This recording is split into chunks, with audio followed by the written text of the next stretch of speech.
Ta-Nehisi Coates did it again last week.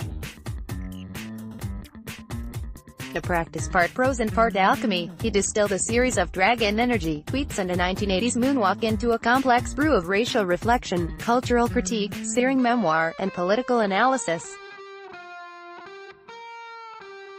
Reading his "I'm not black, I'm Kanye," I found myself pausing intermittently and turning each sentence over until its layers of meaning and weight came undone.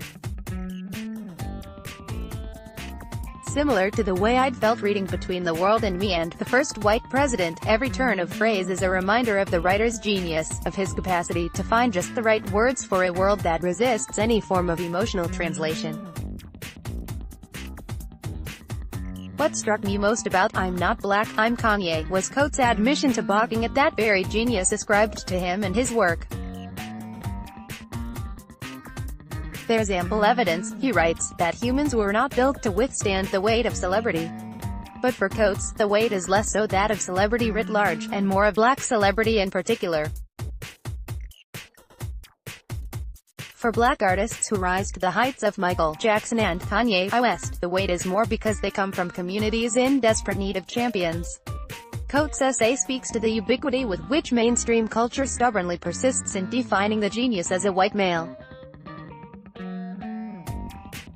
Albert Einstein, Pablo Picasso, names almost synonymous with the word. In her essay, "The World Still Spins Around Male Genius," Megan Garber notes the Oxford English Dictionary etymology for the word, imported from Latin roots that refer to the male spirit of a family. The genius is male, almost always. The genius is white, almost always, by virtue of access to capital and platforms, and influence. Mainstream culture embraces a select number of non-white artists and writers as signals of some surface-level wokeness, as exceptions to the rule. Coates' "We Were 8 Years," Kanye's "I Am a God." Similarly, we sprinkle our classroom syllabi with the occasional Toni Morrison and Maya Angelou, as if these two names can counterbalance the remaining wash of white and male. The permitted XX chromosomes that excuse an otherwise testosterone-driven and powder-white canon.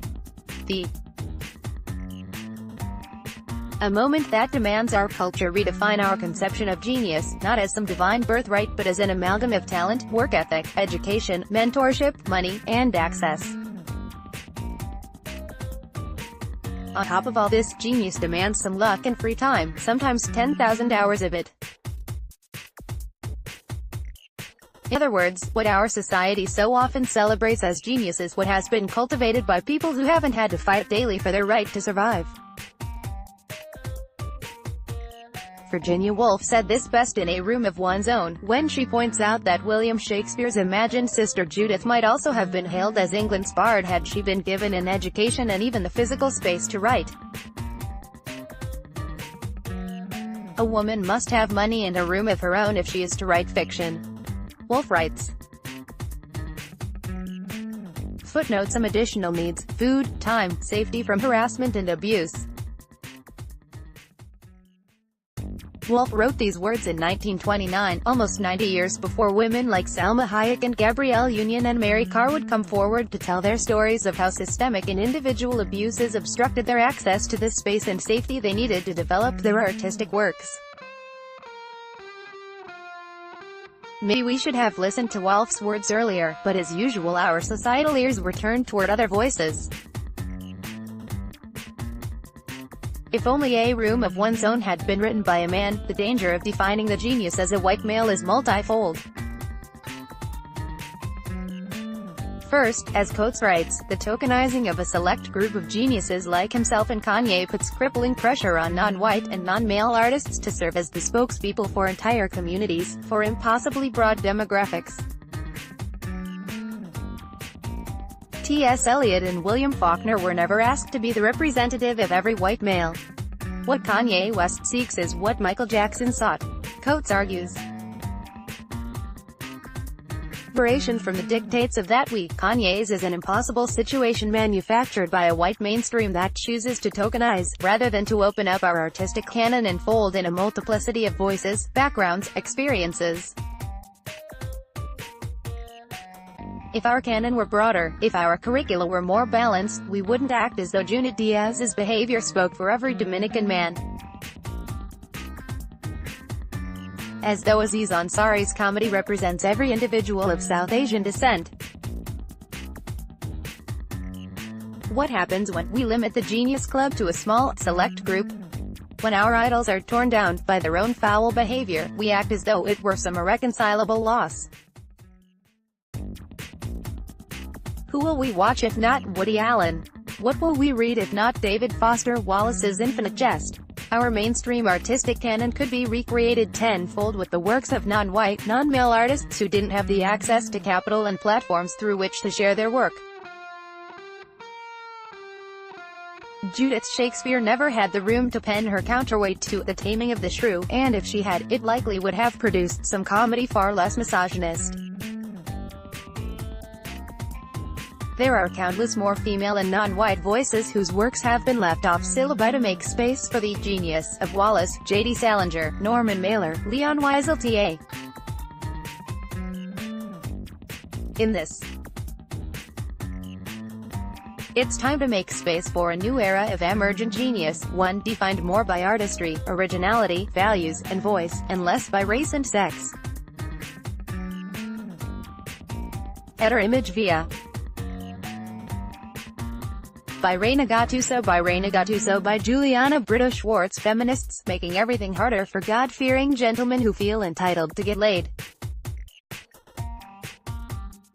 We've come a long way from the good old days when men had a right to sex with their wives regardless of women's opinion on the matter. Marital rape was legal in the U.S. until the 20th century.